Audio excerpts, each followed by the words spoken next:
Hello friends, कैसे हो आप लोग। तो आज हम बात करेंगे कुछ इंपॉर्टेंट टॉपिक के बारे में। आज हम बेसिक से स्टार्ट कर रहे हैं, बेसिक इलेक्ट्रिकल को।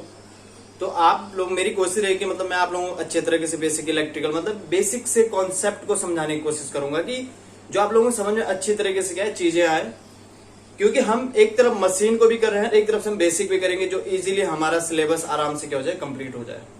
तो आज हम बात करेंगे बेसिक इलेक्ट्रिकल के बारे में। और बेसिक इलेक्ट्रिकल के बारे में जो कॉन्सेप्ट होता है, जो स्टार्टिंग होती है, अगर हम बात करते हैं पदार्थ की, देखो पदार्थ की मेनली क्या होती है, तीन अवस्थाएं होती हैं, ये आपको पता होना चाहिए।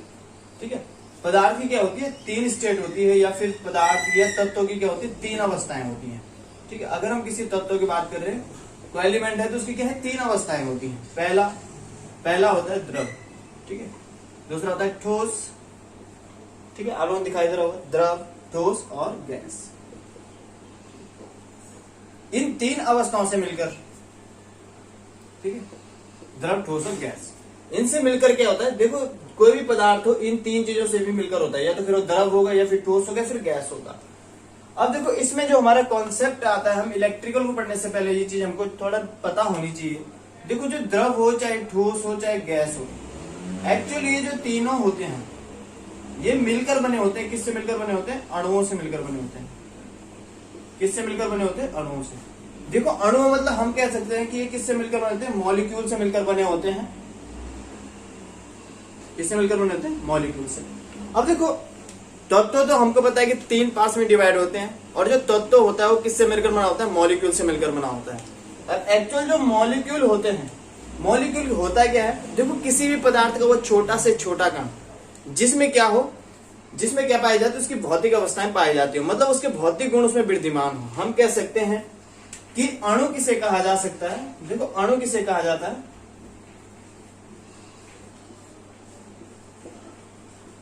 किसी पदार्थ का वह छोटा से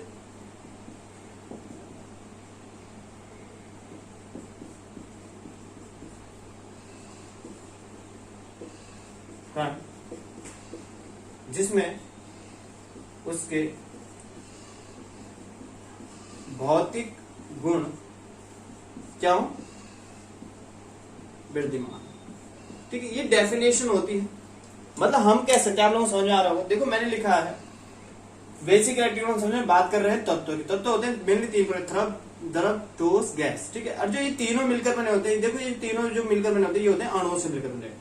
अब अणु किसे कहा जाता है, किसी पदार्थ का वो छोटा से छोटा कण जिसमें उसके भौतिक गुण क्या होते हैं, विद्यमान होते हैं, मतलब जिसमें उसकी सारी चीजें पाई जाती हैं, मतलब जितनी भी उसकी फिजिकल वगैरह जो क्वांटिटी, जो उसके मतलब फिजिकल जितने भी उसके वो होते हैं, पार्ट्स होते हैं, वो सब क्या होते हैं, इसमें विद्यमान होते हैं, या एक मॉलिक्यूल में होते हैं।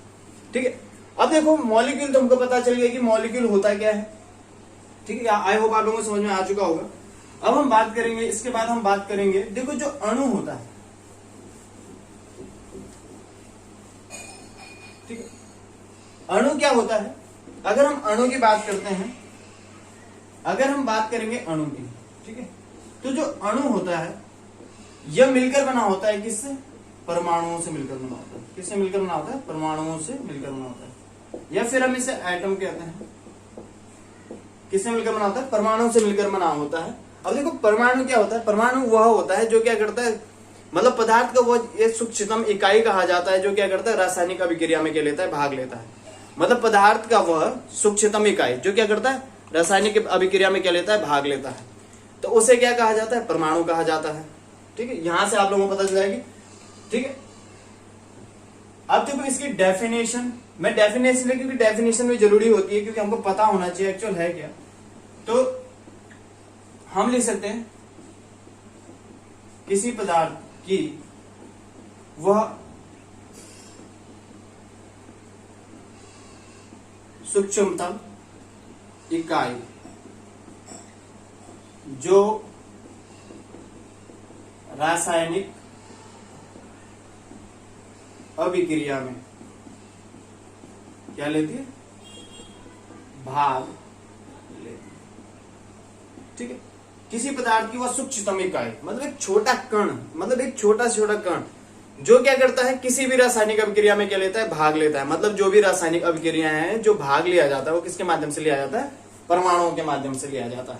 ठीक है, तो ये तो हमारे हो गए इसके बेसिक कॉन्सेप्ट। अब देखो जो परमाणु होता है, ठीक है, ये आपको डेफिनेशन के हिसाब से इसलिए बता रहा हूं क्योंकि काम आती है, हर चीज का हमको पता होना चाहिए। ठीक है, अब देखो यहां से हमारा मकसद सिर्फ क्या था, एटम के बारे में ही नॉलेज लेना था, क्योंकि एटम ही मेन होता है। एटम मतलब हो गया परमाणु।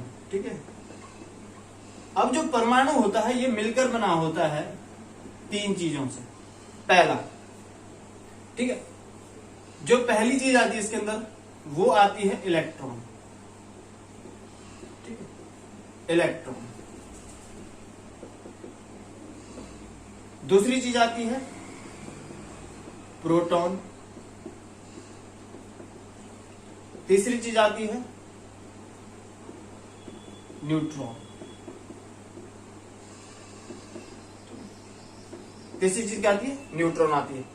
तो मतलब हमको ये पता चल चुका है कि ये क्या होता है, जो परमाणु होता है 3 चीजों से मिलकर बनाता है, इलेक्ट्रॉन, प्रोटॉन और न्यूट्रॉन से मिलकर बना होता है। अब देखो हमारा जो बेसिक कॉन्सेप्ट है इलेक्ट्रॉन बेस होता है, क्योंकि इलेक्ट्रिकल जो संबंधित है वो किससे संबंधित है, इलेक्ट्रिकल संबंधित है इलेक्ट्रॉन से। लेकिन इसमें प्रोटॉन का भी बहुत रोल होता है, क्योंकि किसी भी सर्किट का अगर हमको पता हो चले कि चार्ज के तो किसके माध्यम चलता है, इलेक्ट्रॉन और प्रोटॉन के माध्यम से ही पता चलता है कि किस प्रकार से, क्योंकि इन दोनों की संख्या क्या होती है, किसी भी मटेरियल में क्या होती है, सेम होती है। जब तक हम उसमें कोई चेंजेस नहीं करते हैं तब तक इनकी संख्या क्या रहती है, हमेशा ही सेम होती है। क्योंकि परमाणु जो होता है वो क्या होता है, इलेक्ट्रिकली क्या होता है, न्यूट्रल होता है। ठीक है, परमाणु क्या होता है, इलेक्ट्रिकली क्या होता है, न्यूट्रल होता है। यह आपको हमेशा याद रखना होगा कि परमाणु हमेशा क्या होता है, इलेक्ट्रिकली क्या होता है, न्यूट्रल होता है। अब हम थोड़े से कॉन्सेप्ट की बात कर लेते हैं, इस आधार पे हम समझेंगे मटेरियल को। तो परमाणु क्या होता है, न्यूट्रल होता है। अब देखो मैं यहाँ पे एक डायग्राम बनाऊंगा जिसके माध्यम से आपको समझना होगा इन चीजों को। ठीक है, हम यहाँ पे डायग्राम बनाएंगे इस प्रकार से जो आप लोगों को समझ ठीक है, हम यहाँ पे एक डायग्राम बनाएंगे।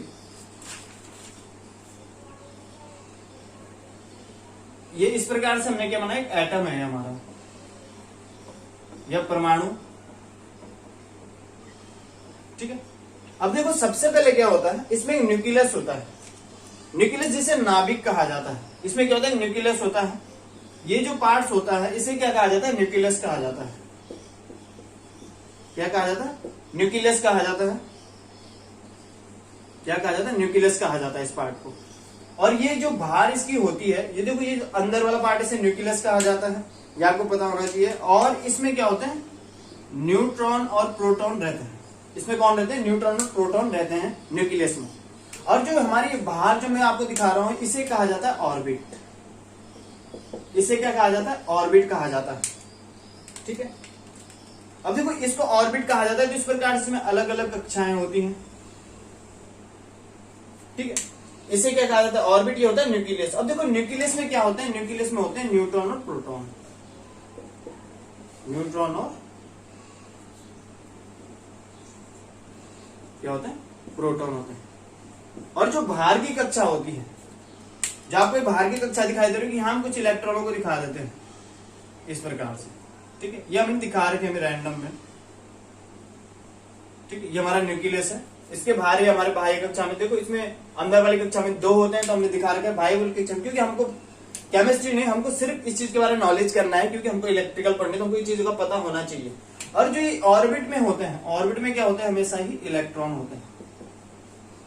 ठीक है, अब देखो इससे क्या क्वेश्चन बनता है पेपर में, ये भी आपको पता होना चाहिए। इससे जो पहला क्वेश्चन बनता है वो होता है, देखो अगर हम बात कर रहे हैं इसके डायमीटर की, किसके डायमीटर की, न्यूक्लियस के डायमीटर की, नाभिक। इसे हिंदी में नाभिक कहा जाता है। क्या कहा जाता है, नाभिक। ठीक है, अगर हम बात करें न्यूक्लियस की डायमीटर की, जो हमारा न्यूक्लियस होता है, न्यूक्लियस का जो डायमीटर होता है, ठीक है, ये आपको पता होना चाहिए कितना होता है, 10⁻⁻15 मीटर होता है। ठीक है, न्यूक्लियस का। अगर हम बात कर रहे हैं एटम की, मतलब किसके, परमाणु की, एटम डायमीटर, तो ये भी पूछे जाते हैं, तो ये आपको पता होना चाहिए। अगर एक एटम की बात करें तो एटम क्या होता है, 10⁻10 मीटर। तो ये इस प्रकार से क्या होता है, न्यूक्लियस का अगर हमसे डायमीटर पूछा जाता है, डायमीटर होता है व्यास, कि नाभिक का व्यास कितना होता है 10⁻⁻15 मीटर, और एटम की बात करें तो एटम का डायमीटर कितना होता है 10⁻⁻10 मीटर होता है। तो ये क्या होता है, न्यूक्लियस का होता है। तो ये इसमें बेसिक क्वेश्चन आते हैं, कभी कभी हमसे पूछा जाता है। अब देखो इसमें हम सबसे पहले फोर्स के बारे में बात करेंगे कि इलेक्ट्रॉन में एक्चुअल होता क्या है। देखो हमेशा क्या होता है, जो इलेक्ट्रॉन, अगर हम इस कॉन्सेप्ट को समझते हैं, देखो ये इलेक्ट्रॉन यहाँ पे है, ये आपको दिखाई दे रहा होगा, ये इलेक्ट्रॉन क्या है यहाँ पे। तो देखो जो नाभिक के करीब होगा, अब देखो अगर मैं यहाँ पे चार्ज के माध्यम से समझाऊं इसे, तो एक्चुअल है क्या, ये क्या है, पॉजिटिवली चार्ज है। इसको आप, मैं थोड़ा अलग मार्कर से दिखाता हूं जो आपको ज्यादा समझ में आए ये चीज। ये एक्चुअल होता क्या है, ये पॉजिटिवली चार्ज होता है जो दिखा रखा है, और ये होता है नेगेटिवली चार्ज होता है जो हमारे इलेक्ट्रॉन होते हैं, ठीक है। अब देखो होता क्या है कि जो नाभिक के नजदीक, जो इलेक्ट्रॉन क्या होगा, नाभिक के नजदीक होगा, जो आप लोग दिखाई दे रहा हो, ये क्या है, ये इलेक्ट्रॉन क्या है, नाभिक के नजदीक है। तो जब ये नाभिक के नजदीक है तो मतलब कि इस पे क्या होगा, सबसे ज्यादा अट्रैक्शन फोर्स किस पे होगा, इस वाले पे। मतलब ये वाला जो इलेक्ट्रॉन है हमारा, मतलब ये वाला जो इलेक्ट्रॉन है हमारा, आप लोग समझा रहे हो, ये वाला जो हमारा इलेक्ट्रॉन है, इसमें क्या होता है, अट्रैक्शन फोर्स सबसे ज्यादा होगा, जो ये वाला इलेक्ट्रॉन है। और जैसे जैसे हम बाहर वाली कक्षाओं में जाएंगे, बाहर वाले ऑर्बिट में जाएंगे, वैसे वैसे क्या हो जाएगा, फोर्स रिड्यूस होते चले जाएगा। तो यहां से हमको पता चलता है कि अगर हम बात करते हैं फोर्स की, तो अगर हम बात करें फोर्स की, तो जो अट्रैक्शन फोर्स होता है, तो जो अट्रैक्शन फोर्स होता है, ठीक है, जो हमारा क्या होता है, अट्रैक्शन फोर्स होता है,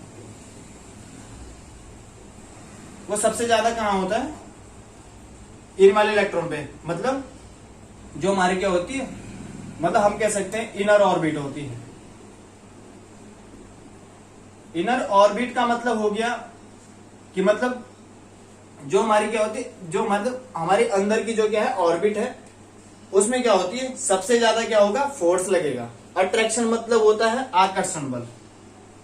अब देखो आकर्षण ही क्यों है, क्योंकि देखो कभी भी अगर ऑपोजिट चार्ज होते हैं तो वे एक दूसरे को क्या करते हैं, मतलब उसमें क्या होता है, ज्यादा अट्रैक्शन फोर्स होता है, ठीक है।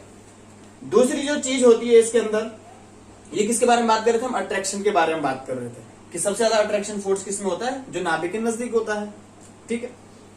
अब यहां से हमको पता चल चुका है, अगर हम बात करते देखो अब जो नजदीक होगा उसमें एनर्जी क्या होगी, कम होगी। क्यों, क्योंकि उसकी कहीं ना कहीं उसका एनर्जी का क्या होता है, ह्रास हो चुका होता है, या फिर कहीं ना कहीं उसकी एनर्जी नष्ट हो चुकी है, क्योंकि जब पॉजिटिव चार्ज उसे अट्रैक्ट करेगा तो कहीं ना कहीं उसकी एनर्जी क्या हो जाती है, कम हो जाती है। अब देखो अगर हम बात करें एनर्जी की, तो एनर्जी हमेशा सबसे ज्यादा किसमें होगी, जो एक्सटर्नल ऑर्बिट में होंगे, जो किसमें होंगे, एक्सटर्नल ऑर्बिट में होंगे, ठीक है। आप लोग दिखाई दे रहा होगा, जो कहां होंगे, एक्सटर्नल ऑर्बिट में होंगे।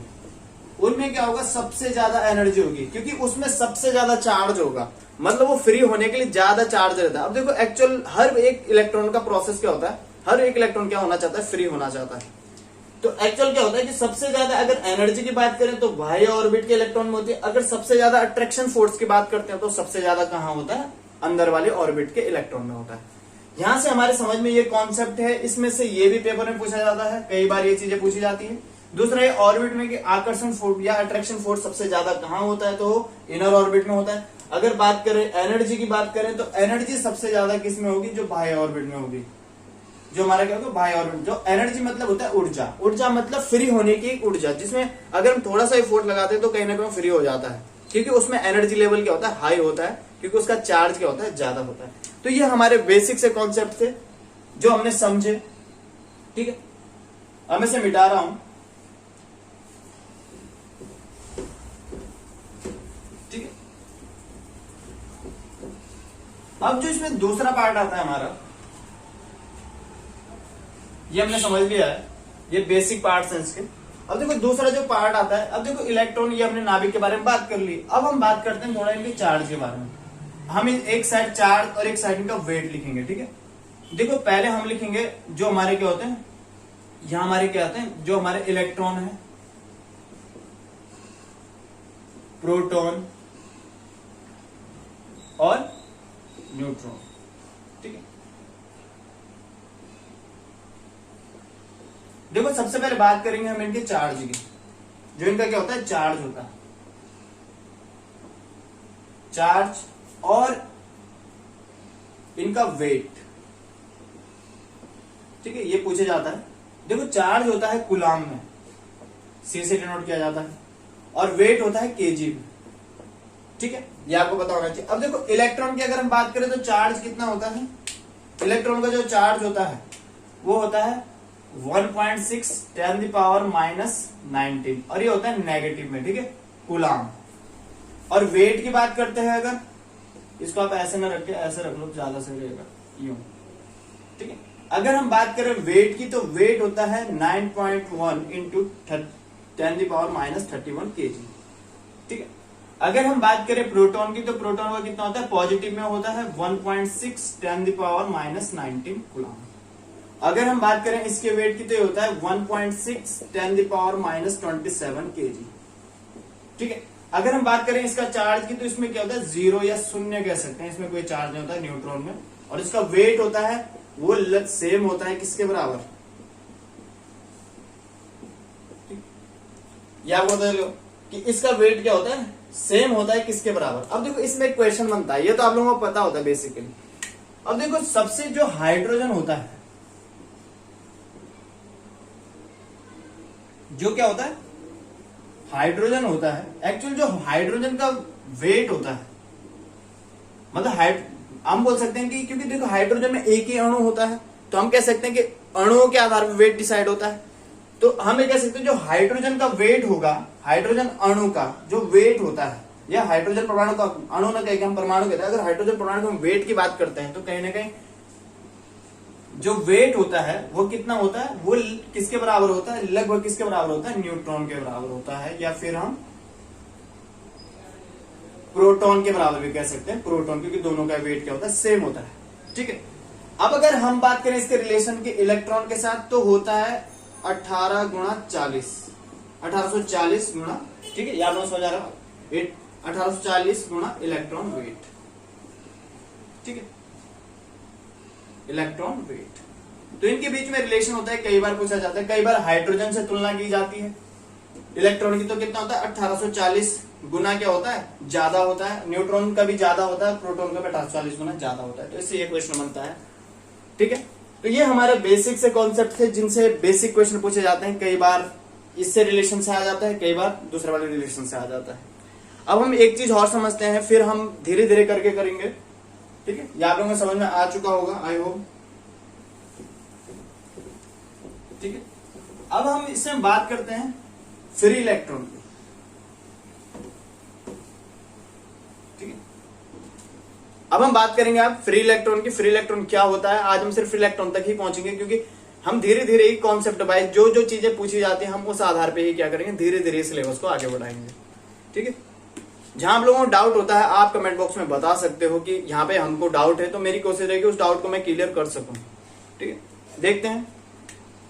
अब हम बात करेंगे इलेक्ट्रॉन की। देखो इलेक्ट्रॉन में सबसे मेन टर्म आती है इसमें फ्री इलेक्ट्रॉन। ठीक है, देखो जो फ्री इलेक्ट्रॉन होता है, एक्चुअली वो होता क्या है, अगर हम बात करें फ्री इलेक्ट्रॉन की, तो फ्री इलेक्ट्रॉन क्या होता है कि अगर हम बात कर रहे हैं, ये हमारा न्यूक्लियस है, जो हमने पहले कहा, मैं से एन से डिनोट कर रहा हूं फिलहाल। अब ये जो हमारे ऑर्बिट में जो क्या होते हैं, इलेक्ट्रॉन होते हैं, तो फ्री इलेक्ट्रॉन किसे कहा जाता है, कभी भी इसे फ्री इलेक्ट्रॉन नहीं कहा जाता है, बैलेंसिंग इलेक्ट्रॉन होते हैं हमारे, जो ऑर्बिट में होते हैं। ठीक है, जो इलेक्ट्रॉन यहां से ट्रेवल कर चुका होता है, मतलब ये ऑर्बिट में नहीं होता है, उसे क्या कहा जाता है, फ्री इलेक्ट्रॉन कहा जाता है। और इसी के कारण किसी भी मटेरियल में क्या होता है, कंडक्शन होता है। इसी के कारण क्या होता है, किसी मटेरियल में कंडक्शन होता है, फ्री इलेक्ट्रॉन के कारण।